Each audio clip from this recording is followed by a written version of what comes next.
Welcome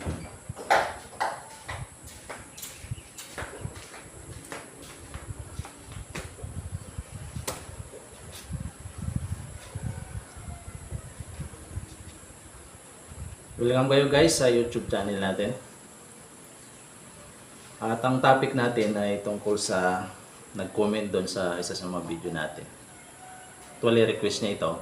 Ang sabi niya, pa-estimate naman po ng 7 meter by 7 meter, 3 rooms na may loft. Thank you, more power. So, magpapa-estimate siya ng bahay na 7 meter by 7 meter na may loft bedroom. So, isa-isahin natin para makuha natin yung actual na budget para dito. So, isa-isahin natin ang mga gamit, mga materyales. Unahin natin yung mga rebars, mga bakal. Okay? Unahin natin yung kulong at saka kulong puting. Okay? Ang gagamitin natin sa kulong ay 12 mm. Okay? Ganoon din sa kulong puting. At yung stirrup niya ay 9 mm. Okay, yung stirrup, anilyo. Na gamitin natin sa mga poste, yung ring. Okay. So, kinalkula ko na to. Kinalculate ko na to kung ilang piraso yung mga gamit natin. Kaya isa-isahin natin.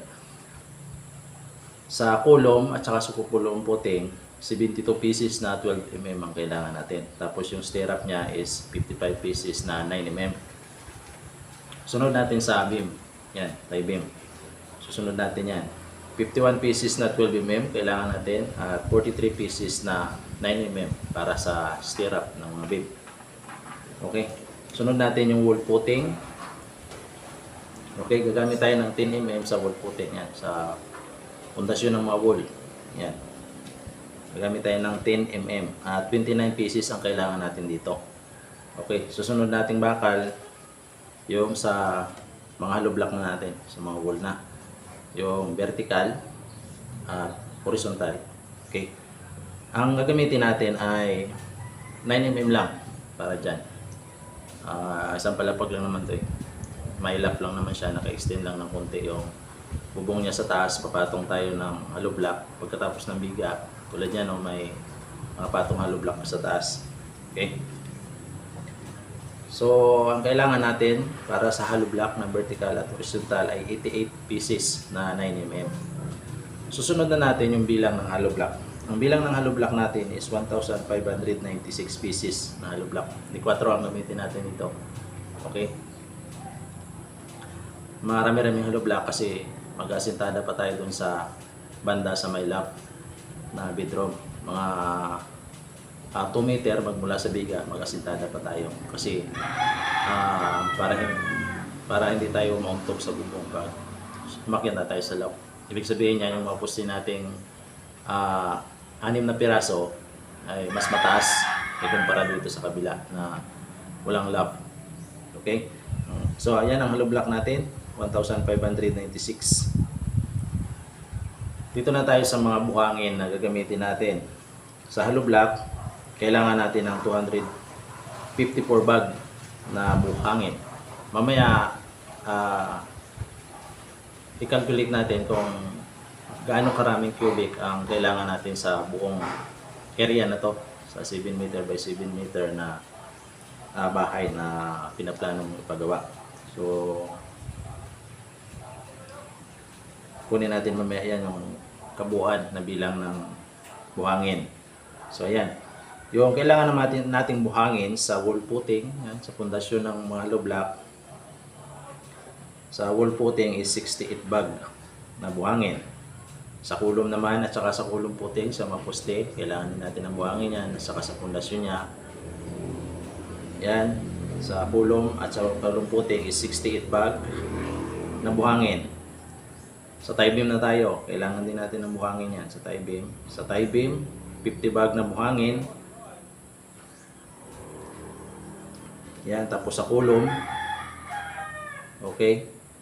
Yung sa kulom, kanina pala yung 68 bag na yon, sa kulom puting lang yon. Tapos ngayon yung sa kulom mismo, sa poste, kailangan natin ng 50 bag na buhangin. Okay. Sa flooring na tayo, 48 bag na buhangin sa flooring. Yan, bago tayo mag-tiles, may flooring yan. is 38 bag na buhangin. Ang graba naman natin, para sa pangkalahatan na to. Graba natin sa wall footing, sa kulong footing, sa kulom, sa biga. Okay? Balik kinumpute ko na ito is so 470 bag na buhangin. Mamaya i-convert natin to sa cubic. Okay? Yung simento na tayo, sa simento na. Unahan natin yung simento para sa mga hollow block natin, sa sintada natin, at saka sa kanyang wall footing. So, sa hollow block natin, kailangan natin ng 60 bag na simento. Sa kanyang footing is 27 bag na simento. Sa kulong footing naman, o sa pundasyon ng mga poste, sa kulong footing is 27 bag na simento. Tapos sa mga poste, kailangan natin na 20 bag na simento. Okay? Sa tie beam, kailangan natin ng 20 bag na simento. Tapos sa flooring natin is 19 bag na simento. So ito na. Kukunin na natin ang lahat-lahat na materials na ginamit natin. I-plus-plus na natin yung mga nabanggit natin kanina. So total na to. Ito yung total ng rebar na gagamitin natin. 12mm, 123 pieces na 12mm. So presyohan na natin to. Dito sa amin ang 12mm is 220 pesos yung isa. So 27,060 pesos yan. Yung 10mm natin is 29 pieces. 140 yung isa nito is 4,060. Tapos yung 9mm natin, lahat ng 9mm na gagamitin natin is 186 pieces na 9mm. So 90 pesos yung isa nito. So what 16,760. Okay? 16,760. Hollow block natin. Yung hollow block natin is 1,596. Okay? Yung hollow block na mga gamit natin. Ang presyo nito, depende dito sa lugar. So, ibabase ko lang dito sa presyo namin is 13 pesos yung isa. 13 pesos yung isa. So, 20,748. Okay? Sa inyo siguro dyan, medyo mataas o mas mura. So, kayo na lang bahala mag-adjust. Yung total bag ng semento na gagamitin natin is 271 bag na semento. So, 220 yung isa nito. So, kung i-times natin yan is 59,670. Okay. Sa buhangin na natin. Sa buhangin na tayo. Sa buhangin natin, 534 bag na buhangin ang kailangan natin. I-convert natin sa cubic to is 16.5 cubic to. Ang isang cubic dito sa amin is 1,000. So, ibig sabihin, 16,500 to. Yung total na graba natin ay 475 bag na graba. Okay? 16 cubic kung i-convert natin to. So, 1,300 yung isang cubic. Mas mataas kasi talaga yung graba i-compare sa buhangin yung presyohan niya. Kaya saan ka pumunta, mataas yan ng mga 200 hanggang 400, 300. Okay? So, 20,800 ang kailangan natin budget sa graba. So may mga budget pa tayo na kailangan laanan natin tulad sa coco lumber, sa plywood na gagamitin natin sa mga formworks natin, pako, alambre, sa pagtatali ng mga bakal natin, ng stirrup natin. So kailangan yan. Tinansya ko na lang yan, nilagyan ko ng 10,000. So 10,000 pesos. Dito na tayo sa loft bedroom. Ayon sa experience ko, pag ganitong mga loft bedroom, gagamitin mo ito is tubular o angular bar, mga ganyan. So yan ang karangganiwang ginagamit. Ang iba naman gumagamit ng kahoy. So tansya ko lang to more or less to 25,000. So ayan. So itotal na natin yung kabuuan nito. Ipa-plus na natin lahat-lahat para makuha natin ang kailangan mong budget sa materials. So ang total material cost natin, is 200,548. Okay, lagyan na lang din natin ng labor. Ang magiging labor nito is 90,246. So ayan. Nakuha na natin yung material cost at labor cost. So i-plus na natin yung material cost at labor cost. Pag i-plus natin yan is 290,794. So ibig sabihin ang kailangan mong budget sa structure nito at saka sa loft bedroom is 290,794. Take note lang, hindi ko in-estimate dito yung bubong.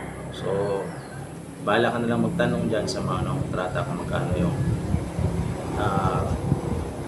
pakyaw nila sa bubong.